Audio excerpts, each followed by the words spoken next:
नमस्कार। साहित्य और विवेक में आज हम आप लोगों के लिए कहानी लेकर आए हैं आगा पीछा। भारत के महान साहित्यकार मुंशी प्रेमचंद के द्वारा लिखी गई एक मार्मिक कहानी है जो समाज के दोगलेपन और मानवीय मनोविज्ञान के गहरे पहलुओं को उजागर करती है।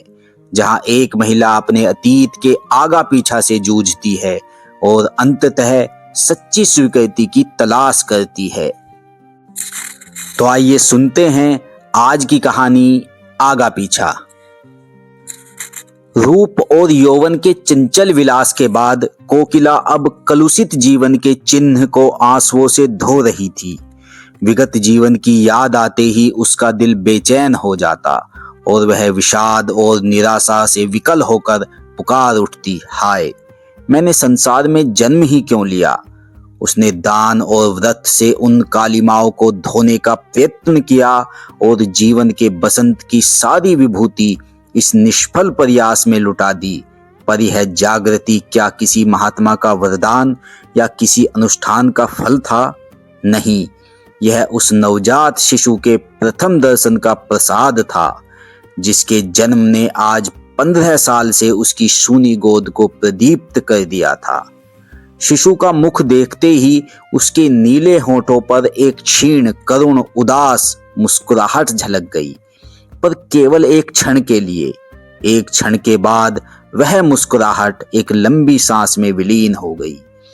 उस असक्त क्षीण कोमल रुदन ने कोकिला के जीवन का रुख फेर दिया। वात्सल्य की वह ज्योति उसके लिए जीवन संदेश और मूक उपदेश थी। कोकिला ने उस नवजात बालिका का नाम रखा श्रद्धा। उसी के जन्म ने तो उसमें श्रद्धा उत्पन्न की थी। वह श्रद्धा को अपनी लड़की नहीं किसी देवी का अवतार समझती थी। उसकी सहेलियां उसे बधाई देने आती, पर कोकिला बालिका को उनकी नजरों से छिपाती। उसे यह भी मंजूर न था कि उनकी पापमयी दृष्टि भी उस पर पड़े। श्रद्धा ही अब उसकी विभूति, उसकी आत्मा, उसका जीवन दीपक थी। वह कभी कभी उसे गोद में लेकर साध से छलकती हुई आंखों से देखती और सोचती, क्या यह पावन ज्योति भी वासना के प्रचंड आघातों का शिकार होगी? मेरे प्रयत्न निष्फल हो जाएंगे। आह, क्या कोई ऐसी औषधि नहीं है जो जन्म के संस्कारों को मिटा दे? भगवान से वह सदैव प्रार्थना करती कि मेरी श्रद्धा किन्हीं कांटों में न उलझे। वह वचन और कर्म से, विचार और व्यवहार से उसके सम्मुख नारी जीवन का ऊंचा आदर्श रखेगी। श्रद्धा इतनी सरल, इतनी प्रगल्भ, इतनी चतुर थी कि कभी कभी कोकिला वात्सल्य से गदगद होकर उसके तलवों को अपने मस्तक से रगड़ती और पश्चाताप तथा हर्ष के आंसू बहाती। 16 वर्ष बीत गए। पहले की भोली भाली श्रद्धा अब एक सगर्व, शांत, लज्जाशील नवयौवना थी जिसे देखकर आंखें तृप्त हो जाती थी। विद्या की उपासिका थी, पर सारे संसार से विमुख। जिनके साथ वह पढ़ती थी वे उससे बात भी न करना चाहती थी। मात्र स्नेह के वायुमंडल में पड़कर वह घोर अभिमानिनी हो गई थी। वात्सल्य के वायुमंडल, सखी सहेलियों के परित्याग, रात दिन की घोर पढ़ाई और पुस्तकों के एकांतवास से अगर श्रद्धा को अहम भाव हो आया तो आश्चर्य की कौन सी बात है। उसे किसी से भी बोलने का अधिकार न था। विद्यालय में भले घर की लड़कियां उसके सहवास में अपना अपमान समझती थी। रास्ते में लोग उंगली उठाकर कहते, कोकिला रंडी की लड़की है। उसका सिर झुक जाता। कपोल क्षण भर के लिए लाल होकर दूसरे ही क्षण फिर चूने की तरह सफेद हो जाते। श्रद्धा को एकांत से प्रेम था, विवाह को ईश्वरीय कोप समझती थी। यदि कोकिला ने कभी उसकी बात चला दी तो उसके माथे पर बल पड़ जाते। चमकते हुए लाल चेहरे पर कालिमा छा जाती। आंखों से झरझर आंसू बहने लगते। कोकिला चुप हो जाती। दोनों के जीवन आदर्शों में विरोध था। कोकिला समाज के देवता की पुजारिन, श्रद्धा को समाज से, ईश्वर से और मनुष्य से घृणा। यदि संसार में उसे कोई वस्तु प्यारी थी तो वह थी उसकी पुस्तकें। श्रद्धा उन्हीं विद्वानों के संसर्ग में अपना जीवन व्यतीत करती जहां ऊंच नीच का भेद नहीं, जाति पाति का स्थान नहीं, सबके अधिकार समान हैं। श्रद्धा की पूर्ण प्रकृति का परिचय महाकवि रहीम के एक दोहे के पद से मिल जाता है। प्रेम सहित मरीबो भलो, जो विष दे बुलाए। अगर कोई सप्रेम बुलाकर उसे विष दे देता तो वह नत जानू हो अपने मस्तक से लगा लेती, किंतु अनादर से दिए हुए अमृत की भी उसकी नजरों में कोई हकीकत न थी। एक दिन कोकिला ने आंखों में आंसू भरकर श्रद्धा से कहा, क्यों मुन्नी, सच बताना, तुझे यह लज्जा तो लगती ही होगी कि मैं क्यों इसकी बेटी हुई। यदि तू किसी ऊंचे कुल में पैदा हुई होती तो क्या तब भी तेरे दिल में ऐसे विचार आते? तू मन ही मन मुझे जरूर कोसती होगी। श्रद्धा माँ का मुंह देखने लगी। माता से इतनी श्रद्धा कभी उसके दिल में पैदा नहीं हुई थी। कांपते हुए स्वर में बोली, अम्मा जी, आप मुझसे ऐसा प्रश्न क्यों करती है? क्या मैंने कभी आपका अपमान किया है? कोकिला ने गदगद होकर कहा, नहीं बेटी, उस परम दयालु भगवान से यही प्रार्थना है कि तुम्हारी जैसी सुशील लड़की सबको दे, पर कभी कभी यह विचार आता है कि तू अवश्य ही मेरी बेटी होकर पछताती होगी। श्रद्धा ने धीर कंठ से कहा, अम्मा, आपकी यह भावना निर्मूल है। मैं आपसे सच कहती हूँ, मुझे जितनी श्रद्धा और भक्ति आपके प्रति है उतनी किसी के प्रति नहीं। आपकी बेटी कहलाना मेरे लिए लज्जा की बात नहीं, गर्व की बात है। मनुष्य परिस्थितियों का दास होता है। आप जिस वायुमंडल में पली उसका असर तो पड़ना ही था, किंतु पाप के दलदल में फंसकर फिर निकल आना अवश्य गौरव की बात है।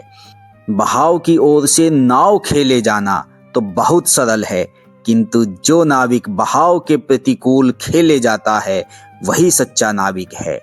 कोकिला ने मुस्कुराते हुए पूछा, तो फिर विवाह के नाम से क्यों चिढ़ती है? श्रद्धा ने आंखें नीची करके उत्तर दिया, बिना विवाह के जीवन व्यतीत नहीं हो सकता क्या? मैं कुमारी ही रहकर जीवन बिताना चाहती हूँ। विद्यालय से निकलकर कॉलेज में प्रवेश करूंगी और 2-3 वर्ष बाद हम दोनों स्वतंत्र रूप से रह सकती हैं। डॉक्टर बन सकती हूँ, वकालत कर सकती हूँ, औरतों के लिए सब मार्ग खुल गए हैं। कोकिला ने डरते डरते पूछा, क्यों? क्या तुम्हारे हृदय में कोई दूसरी इच्छा नहीं होती? किसी से प्रेम करने की अभिलाषा तेरे मन में नहीं पैदा होती? श्रद्धा ने एक लंबी सांस लेकर कहा, अम्मा जी, प्रेम विहीन संसार में कौन है? प्रेम मानव जीवन का श्रेष्ठ अंग है। यदि ईश्वर की ईश्वरता कहीं देखने में आती है तो वह केवल प्रेम में।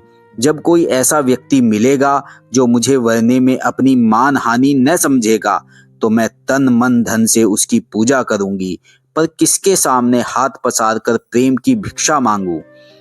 यदि किसी ने सुधर के क्षणिक आवेश में विवाह कर भी लिया तो मैं प्रसन्न हो सकूंगी। इससे तो कहीं अच्छा है कि मैं विवाह का विचार ही छोड़ दूं। इन्हीं दिनों महिला मंडल का एक उत्सव हुआ। कॉलेज के रसिक विद्यार्थी काफी संख्या में सम्मिलित हुए। हाल में तिल भर की जगह खाली न थी। श्रद्धा भी आकर स्त्रियों की सबसे अंत की पंक्ति में खड़ी हो गई। उसे यह सब स्वांग मालूम होता था। आज प्रथम ही बार वह ऐसी सभा में सम्मिलित हुई थी। सभा की कार्यवाही शुरू हुई। प्रधान महोदय की वक्तृता के पश्चात प्रस्ताव पेश होने लगे और उनके समर्थन के लिए वक्तृताएं होने लगी, किंतु महिलाएं उनकी वक्तृताएं भूल गई। वक्तृताएं का यहाँ पे अर्थ वक्ता द्वारा कही गई बातें या तर्क, किंतु महिलाएं उनकी वक्तृताएं भूल गई या उन पर सभा का रोब ऐसा छा गया कि उनकी वक्तृता शक्ति लोप हो गई। वे कुछ टूटे फूटे जुमले बोलकर बैठने लगी। सभा का रंग बिगड़ने लगा। कई लेडियां बड़ी शान से प्लेटफॉर्म पर आई, किंतु 2-3 शब्दों से अधिक न बोल सकी। नवयुवकों को मजाक उड़ाने का अवसर मिला। कह कहे पढ़ने लगे। तालियां बजने लगी। श्रद्धा उनकी यह दुर्जनता देखकर तिलमिला उठी। उसका अंग प्रत्यंग फड़कने लगा। प्लेटफॉर्म पर जाकर वह कुछ इस शान से बोली कि सभा पर आतंक छा गया। कोलाहल शांत हो गया। लोग टकटकी बांधकर उसे देखने लगे। श्रद्धा स्वर्गीय बाला की भांति धारावाहिक रूप में बोल रही थी। उसके प्रत्येक शब्द से नवीनता, सजीवता और दृढ़ता प्रतीत होती थी। उसके नव यौवन की सुरभि भी चारों ओर फैलकर सभा मंडप को अवाक कर रही थी। सभा समाप्त हुई। लोग टीका टिप्पणी करने लगे। एक ने पूछा, यह स्त्री कौन थी भाई? दूसरे ने उत्तर दिया, उसी कोकिला रंडी की लड़की। तीसरे व्यक्ति ने कहा, तभी यह आवाज और सफाई है, तभी तो जादू है जनाब, मुजस्सिम जादू। क्यों न हो, माँ भी तो सितम ढाती थी। जब से उसने अपना पेशा छोड़ा, शहर बेजान हो गया। अब मालूम होता है कि यह अपनी माँ की जगह लेगी। इस पर एक खद्दरधारी काला नवयुवक बोला, क्या खूब कदरदानी फरमाई है जनाब ने, वाह। उसी व्यक्ति ने उत्तर दिया, आपको बुरा क्यों लगा? क्या कुछ साठ गांठ तो नहीं है? काले नवयुवक ने कुछ तेज होकर कहा, आपको ऐसी बातें मुंह से निकालते लज्जा भी नहीं आती?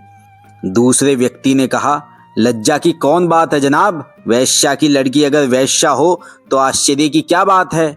नवयुवक ने घृणापूर्ण स्वर में कहा, ठीक होगा आप जैसे बुद्धिमान व्यक्तियों की समझ में। जिस रमणी के मुख से ऐसे विचार निकल सकते हैं वह देवी है, रूप को बेचने वाली नहीं। श्रद्धा उसी समय सभा से जा रही थी। यह अंतिम शब्द उसके कानों में पड़ गए। वह विस्मित और पुलकित होकर वहीं ठिठक गई। काले नवयुवक की ओर कृतज्ञतापूर्ण दृष्टि से निहारा और फिर बड़ी तेजी से आगे बढ़ गई। लेकिन रास्ते भर उसके कानों में उन्हीं शब्दों की प्रतिध्वनि गूंजती रही।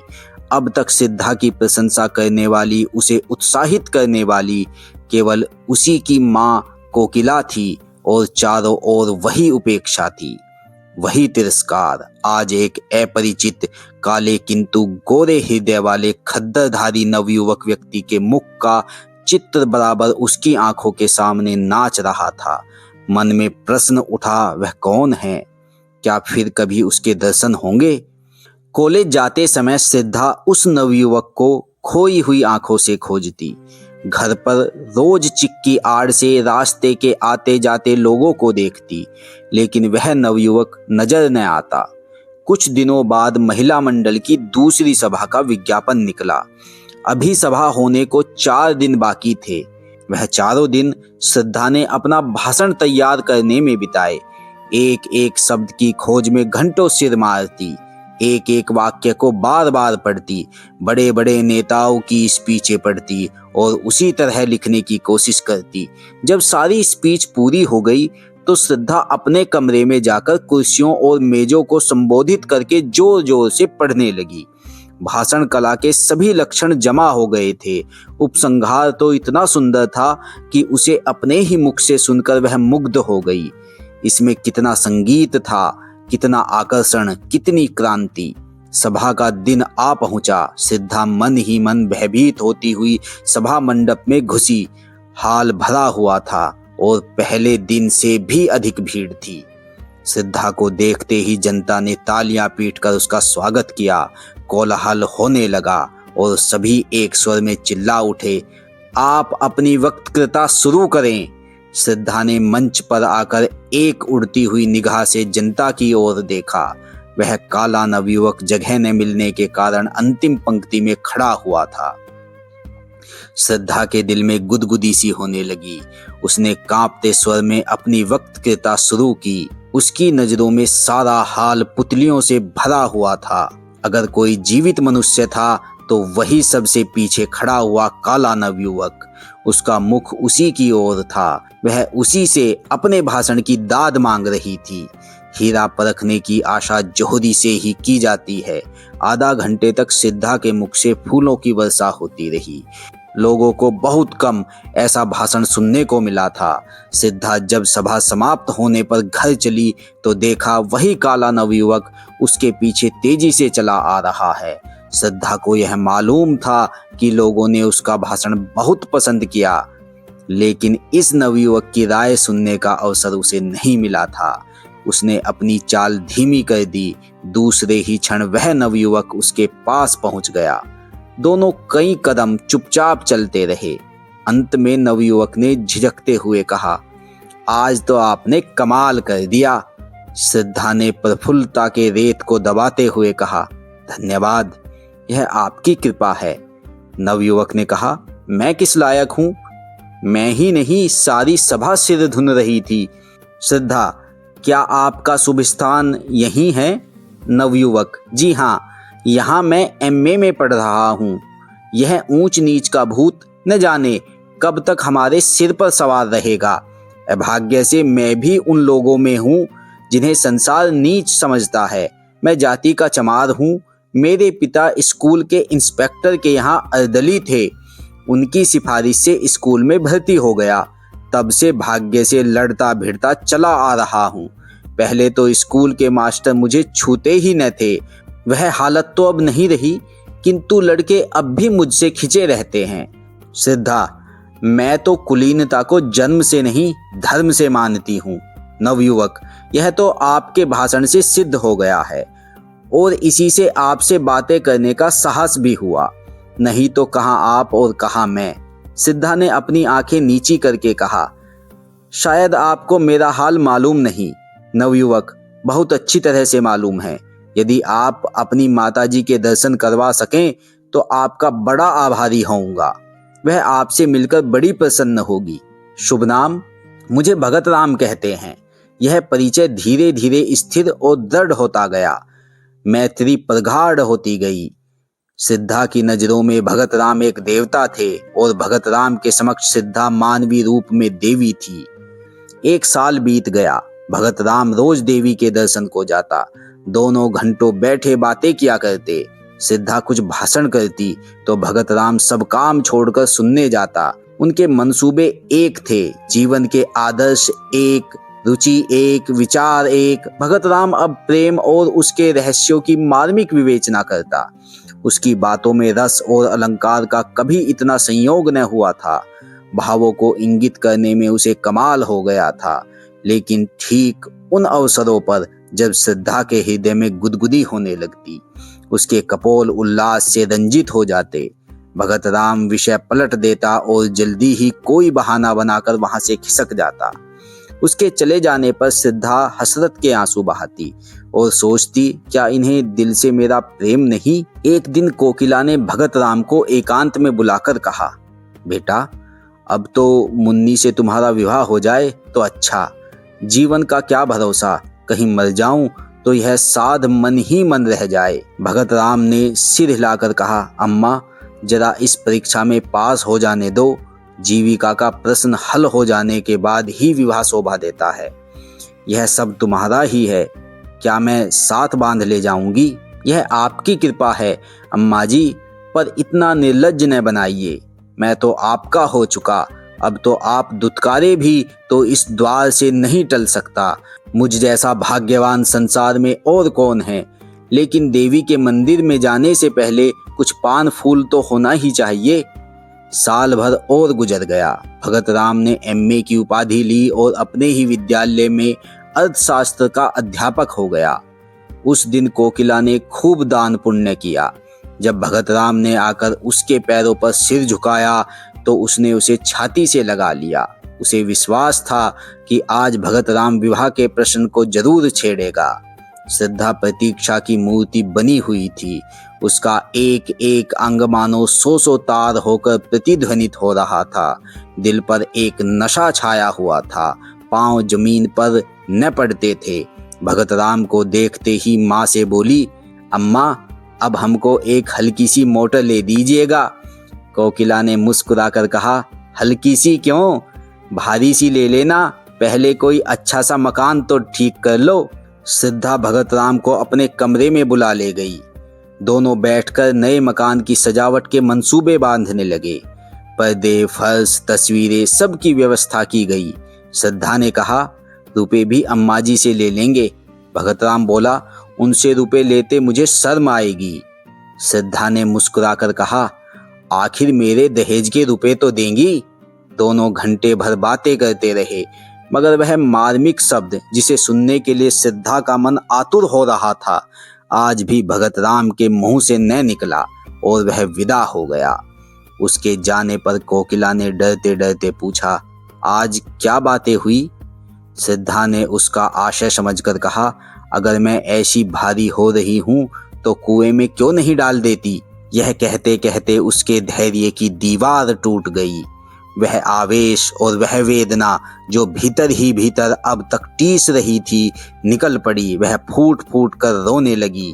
कोकिला ने झुंझला कर कहा, जब कुछ बातचीत ही नहीं करना है तो रोज आते ही क्यों हैं? कोई ऐसा घराना भी तो नहीं है और न ऐसे धन्ना सेठ ही हैं। श्रद्धा ने आंखें पोंछ कर कहा, अम्मा जी, मेरे सामने उन्हें कुछ न कहिए। उनके दिल में जो कुछ है वह मैं जानती हूँ। वह मुंह से चाहे कुछ न कहे मगर दिल से कह चुके, और मैं चाहे कानों से कुछ न सुनूं पर दिल से सब कुछ सुन चुकी। कोकिला ने श्रद्धा से कुछ भी न कहा, लेकिन दूसरे दिन भगत राम से बोली, अब किस विचार में हो बेटा? भगत राम ने सिर खुजलाते हुए कहा, अम्मा जी, मैं तो हाजिर हूँ, लेकिन घरवाले किसी तरह राजी नहीं होते। जरा फुर्सत मिले तो घर जाकर राजी कर लूं। माँ बाप को नाराज करना भी तो अच्छा नहीं। कोकिला कुछ जवाब न दे सकी। भगत राम के माँ बाप शहर से दूर रहते थे। यही एक उनका लड़का था। उनकी सारी उमंगें उसी के विवाह पर अवलंबित थी। उन्होंने कई बार उसकी शादी तय की, पर भगत राम बार बार यही कहकर निकल जाता कि जब तक नौकर न हो जाऊंगा विवाह न करूंगा। अब यह नौकर हो गया था, इसलिए दोनों माघ के एक ठंडे प्रातःकाल में लदे फंदे भगत राम के मकान पर आ पहुंचे। भगत राम ने दौड़कर उनकी पदधूलि ली और कुशल आदि पूछने के बाद कहा, आप लोगों ने इस जाड़े पाले में क्यों तकलीफ की? मुझे बुला लिया होता। चौधरी ने अपनी पत्नी की ओर देखकर कहा, सुनती हो बच्चे की अम्मा, जब बुलाते हैं तो कहते हैं कि इम्तिहान है, यह है वह है। जब आ गए हैं तो कहता है बुलाया क्यों नहीं, तुम्हारा विवाह ठीक हो गया है। अब 1 महीने की छुट्टी लेकर हमारे साथ चलना होगा, इसलिए दोनों आए हैं। चौधराइन, हमने कहा कि बिना गए काम नहीं चलेगा, तो आज ही दरखास्त दे दो। लड़की बड़ी सुंदर, पढ़ी लिखी, अच्छे कुल की है। भगत राम ने लजाते हुए कहा, मेरा विवाह तो यहीं एक जगह लगा हुआ है, अगर आप राजी हों तो कर लूं। चौधरी, इस शहर में हमारी बिरादरी का कौन है? क्यों बच्चे की अम्मा? चौधराइन, यहाँ हमारी बिरादरी का तो कोई नहीं है। भगत राम, माँ बेटी हैं, घर में रुपया भी है, लड़की ऐसी है कि तुम लोग देखकर खुश हो जाओगे, मुफ्त में शादी हो जाएगी। चौधरी, क्या लड़की का बाप मर गया है? उसका क्या नाम था? कहाँ का रहने वाला है? कुल मर्जाद कैसा है? जब तक यह सारी बातें मालूम न हो जाए तब तक ब्याह कैसे हो सकता है? क्यों बच्चा की अम्मा? चौधराइन, हाँ, बिना इन बातों का पता लगाए कैसे हो सकता है?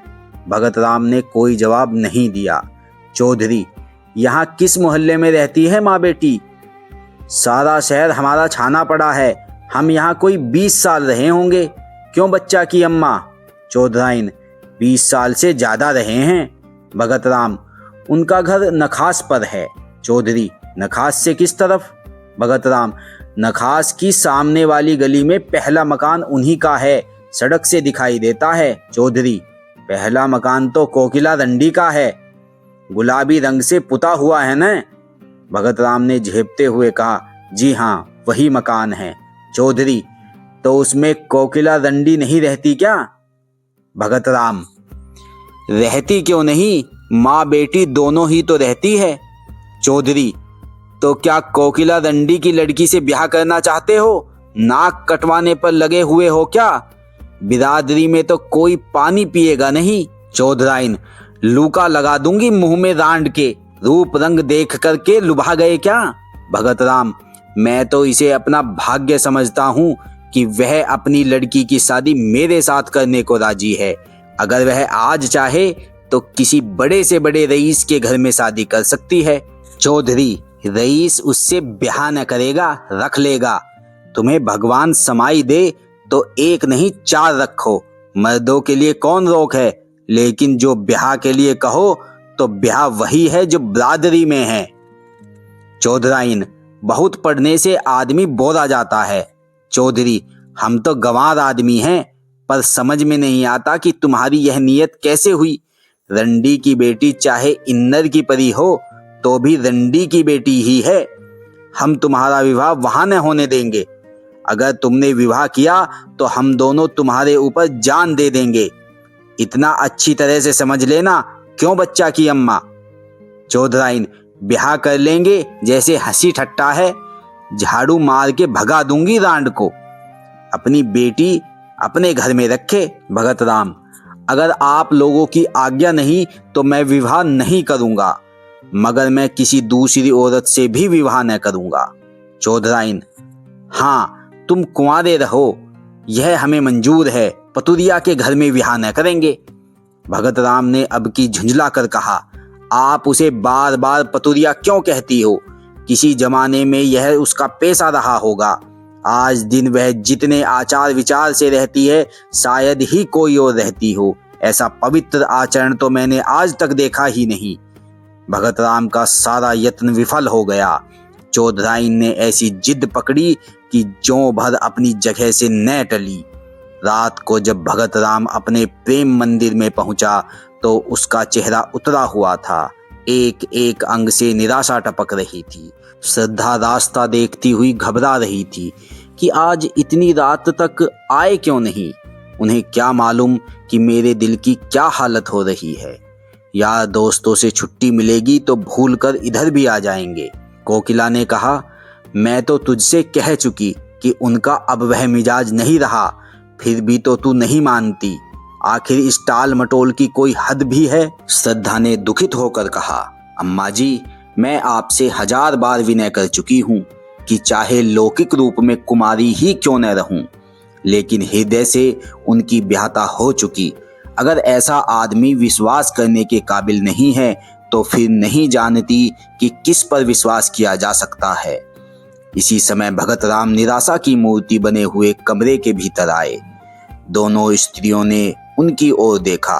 कोकिला की आंखों में शिकायत थी और श्रद्धा की आंखों में वेदना। कोकिला की आंखें कह रही थी, यह क्या तुम्हारे रंग ढंग है? श्रद्धा की आंखें कह रही थी, इतनी निर्दयता? भगत राम ने धीमे वेदनापूर्ण स्वर में कहा, आप लोगों को आज बहुत देर तक मेरी राह देखनी पड़ी, मगर मैं मजबूर था। घर से अम्मा और दादा आए हुए हैं, उन्हीं से बातें कर रहा था। कोकिला बोली, घर पर तो सब कुशल है न? भगत राम ने सिर झुकाए हुए कहा, जी हाँ, सब कुशल है। मेरे विवाह का मसला पेश है। पुराने ख्याल के आदमी हैं, किसी तरह भी राजी नहीं होते। कोकिला का मुख तमतमा उठा। बोली, हाँ, क्यों राजी होंगे?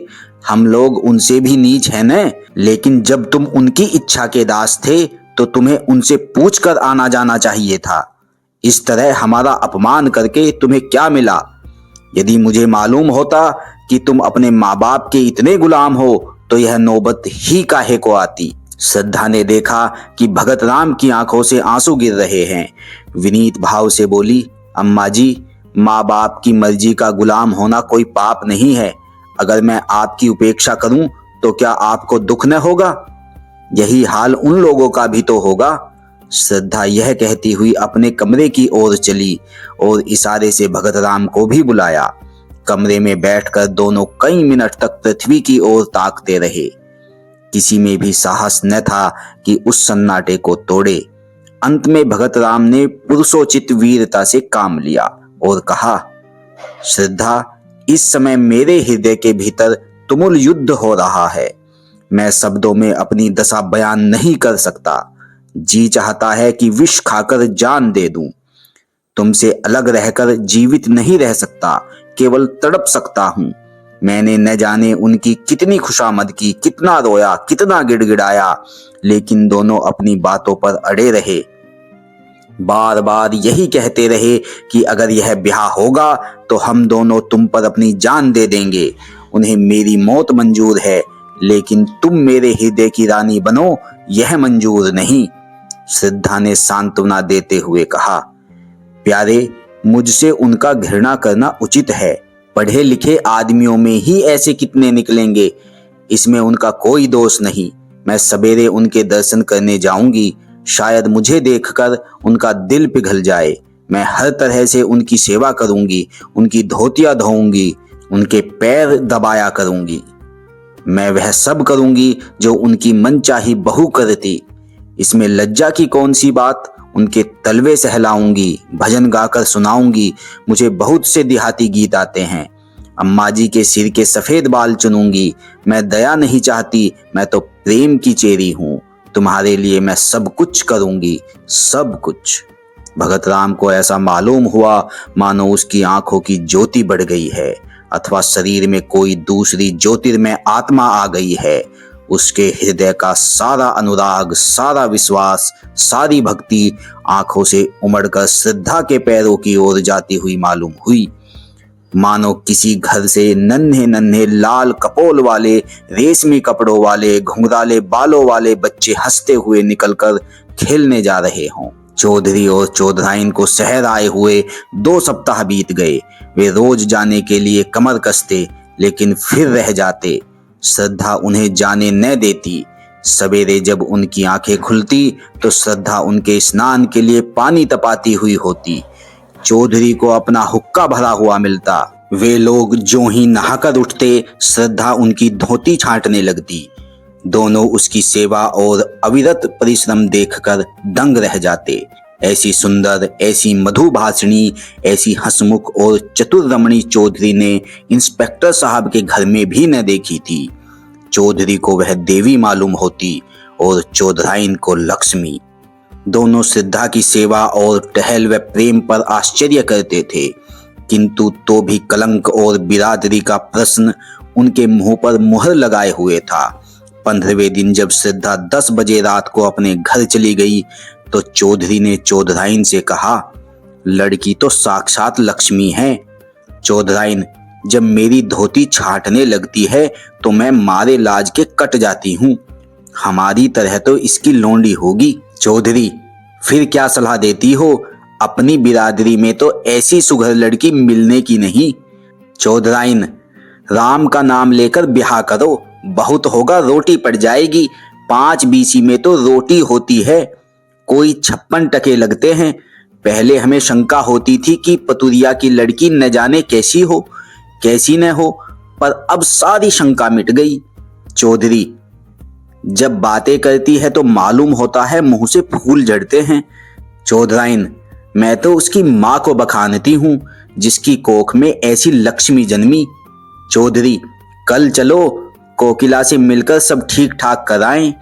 चौधराइन, मुझे तो उसके घर जाते शर्म लगती है।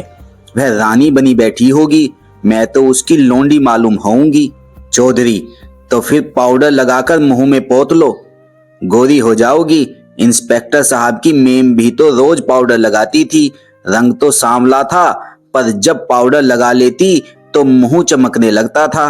चौधराइन, हंसी करोगे तो गाली दूंगी। हाँ, काली चमड़ी पर कोई रंग चढ़ता है तो पाउडर चढ़ जाएगा। तुम तो सचमुच उसके चौकीदार से लगोगे।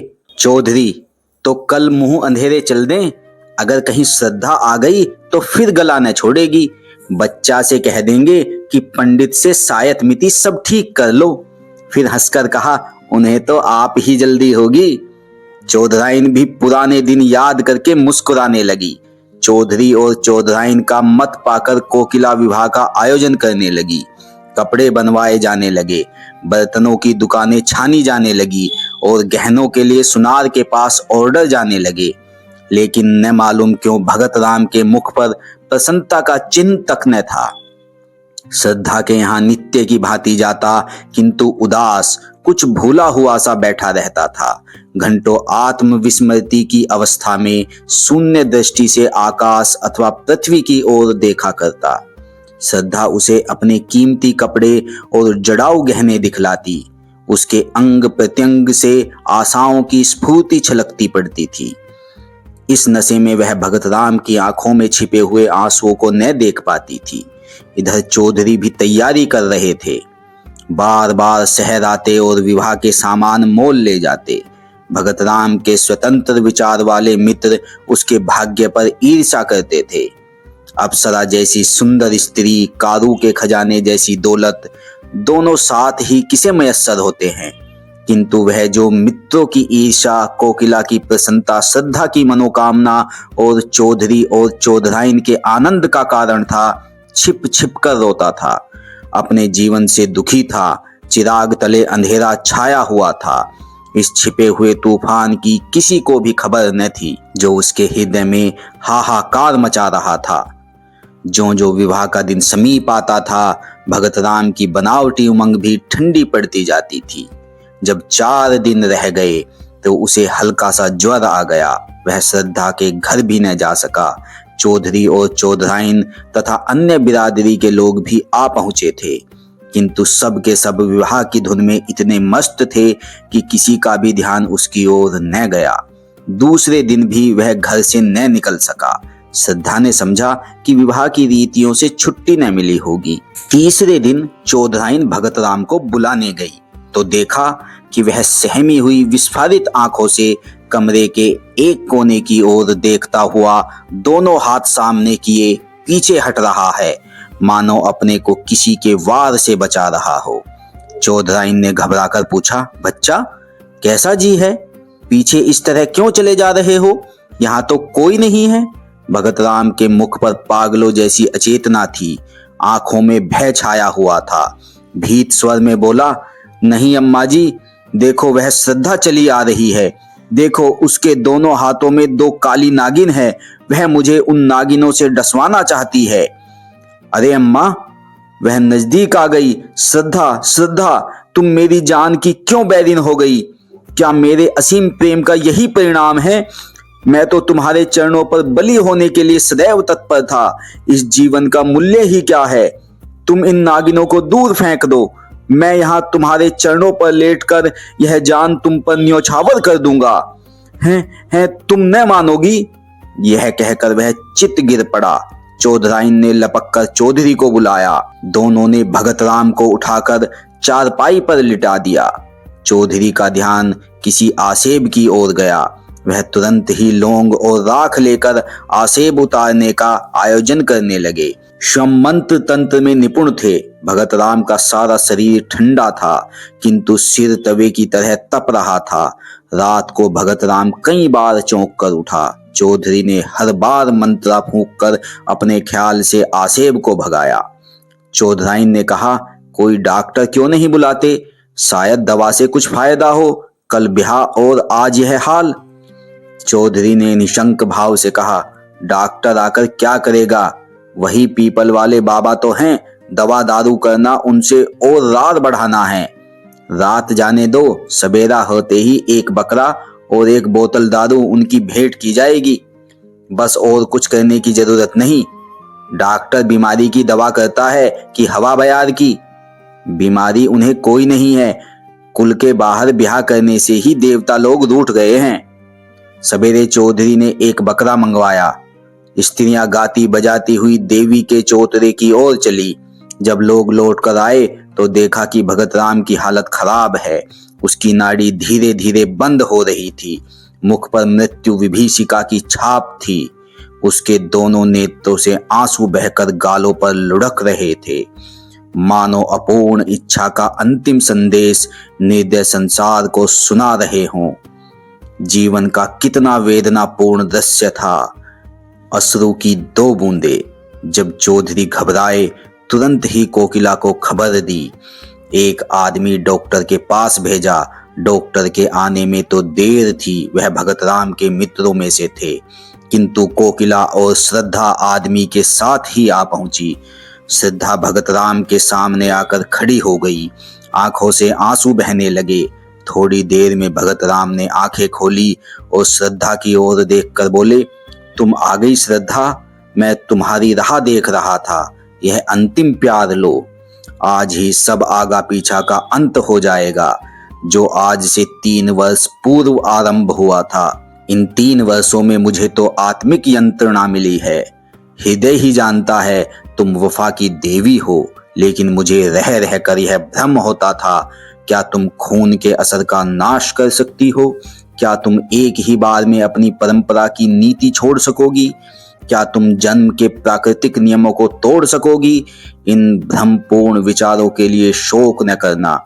मैं तुम्हारे योग्य न था, किसी प्रकार भी और कभी भी तुम्हारे जैसा महान हृदय न बन सका। हाँ, इस भ्रम के वश में पड़कर संसार से मैं अपनी इच्छाएं बिना पूर्ण किए जा रहा हूँ। तुम्हारे अगाध, निष्कपट, निर्मल प्रेम की स्मृति सदैव ही मेरे साथ रहेगी। किंतु हाय अफसोस, कहते कहते भगत राम की आंखें फिर बंद हो गई।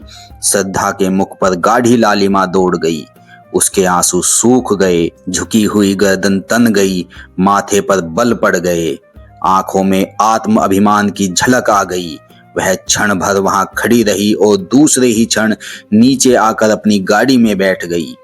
कोकिला उसके पीछे पीछे दौड़ी हुई आई और बोली, बेटी, यह क्रोध करने का अवसर नहीं है। लोग अपने दिल में क्या कहेंगे? उनकी दशा बराबर बिगड़ती ही जाती है। तुम्हारे रहने से बुढ़ों को ढांढस बंधा रहेगा। श्रद्धा ने कुछ उत्तर न दिया। कोचवान से कहा, घर चलो। कहकर कोकिला भी गाड़ी में बैठ गई। ऐशह शीत पड़ रहा था। आकाश में काले बादल छाए हुए थे। शीतल वायु चल रही थी। माघ के अंतिम दिवस थे। वृक्ष, पेड़ पौधे भी शीत से अकड़े हुए थे। दिन के 8 बज गए थे। अभी तक लोग रजाई के भीतर मुंह लपेटे हुए थे, लेकिन श्रद्धा का शरीर पसीने से भीगा हुआ था। ऐसा मालूम होता था कि सूर्य की सारी उष्णता उसके शरीर की रगों में घुस गई है। उसके होंठ सूख गए थे, प्यास से नहीं, आंतरिक धधकती हुई अग्नि की लपटों से। उसका एक एक अंग उस अग्नि की भीषण आग से जला जा रहा था। उसके मुख से बार बार जलती हुई गर्म सांस निकल रही थी, मानो किसी चूल्हे की लपट हो। घर पहुंचते पहुंचते उसका फूल सा मुख मलिन हो गया। होंठ पीले पड़ गए, जैसे किसी काले सांप ने डस लिया हो। कोकिला बार बार अश्रुपूर्ण नेत्रों से उसकी ओर ताकती थी, पर क्या कहे और क्या कहकर समझाए।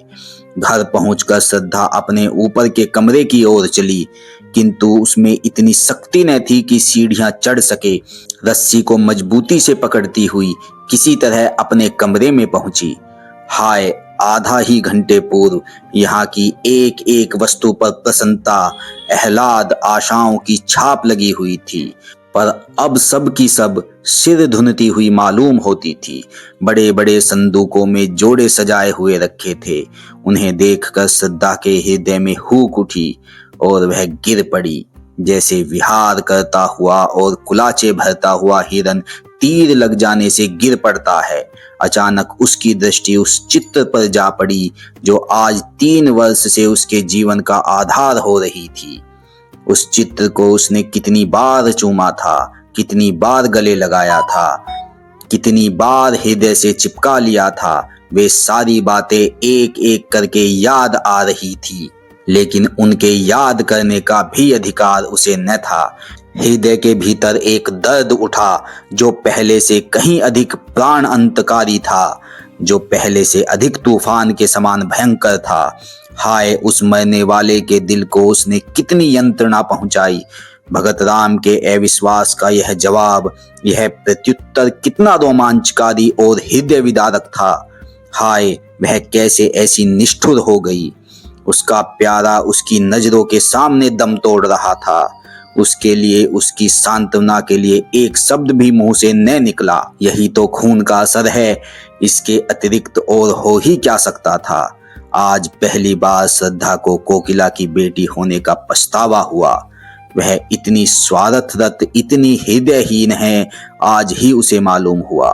वह त्याग, वह सेवा, वह उच्चादर्श जिस पर उसे घमंड था, ढहकर श्रद्धा के सामने गिर पड़ा।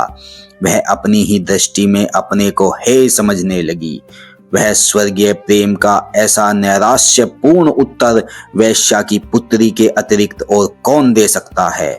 श्रद्धा उसी समय कमरे से बाहर निकलकर वायु वेग से सीढ़ियां उतरती हुई नीचे पहुंची और भगत राम के मकान की ओर दौड़ी।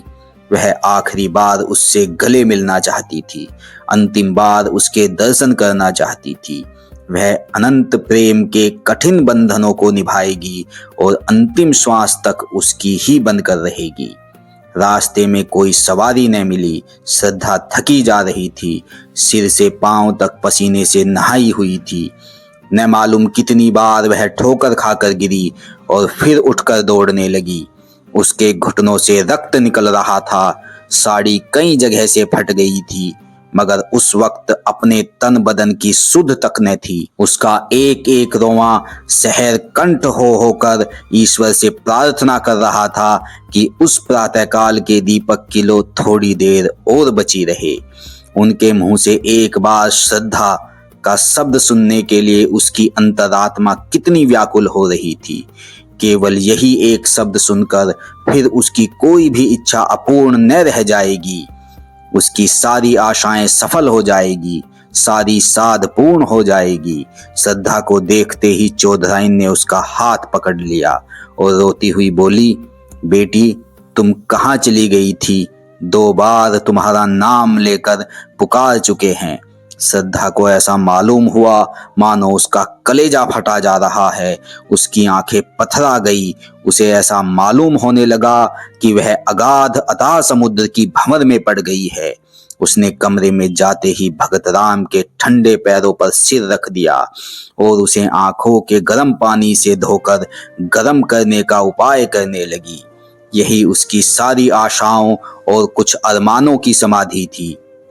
भगत राम ने आंखें खोलकर कहा, क्या तुम हो श्रद्धा? मैं जानता था कि तुम आ जाओगी, इसलिए अभी तक प्राण अवशेष हैं। जरा मेरे हृदय पर अपना सिर रख दो। हाँ, मुझे अब विश्वास हो गया कि तुमने मुझे क्षमा कर दिया। जी डूब रहा है। तुमसे कुछ मांगना चाहता हूँ, पर किस मुंह से मांगू? जब जीते जी ने मांग सका तो अब क्या है? हमारी अंतिम घड़ियां किसी अपूर्ण साध को अपने हिये के भीतर छिपाए हुए होती है। मृत्यु पहले हमारी सारी ईर्ष्या, सारा भेदभाव, सारा द्वेष नष्ट करती है। जिसकी सूरत से हमें घृणा होती है, उनसे फिर वही पुराना सौहार्द, पुरानी मैत्री करने के लिए, उनको गले लगाने के लिए हम उत्सुक हो जाते हैं। जो कुछ कर सकते थे और न कर सके, उसी की एक साध रह जाती है। भगत राम ने उखड़े हुए विषादपूर्ण स्वर में अपने प्रेम की पुनरावृत्ति श्रद्धा के सामने की। उस स्वर्गीय निधि को पाकर वह प्रसन्न हो सकता था, उसका उपयोग कर सकता था, किंतु हाय, आज वह जा रहा है अपूर्ण साधों की स्मृति लिए हुए। हाय रे अभागिन साध। श्रद्धा भगत राम के वक्ष स्थल पर झुकी हुई रो रही थी। भगत राम ने सिर उठाकर उसके मुरझाए हुए आंसुओं से धोए हुए स्वच्छ कपोलों को चूम लिया। मरती हुई साध की वह अंतिम हंसी थी। भगत राम ने अवरुद्ध कंठ से कहा, यह हमारा और तुम्हारा विवाह है। श्रद्धा, यह मेरी अंतिम भेंट है।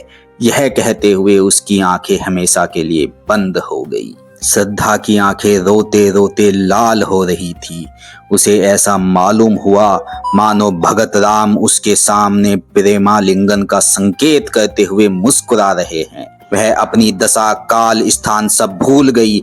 जख्मी सिपाही अपनी जीत का समाचार पाकर अपना दर्द, अपनी पीड़ा भूल जाता है। क्षण भर के लिए मौत भी है हो जाती है। श्रद्धा का भी यही हाल हुआ।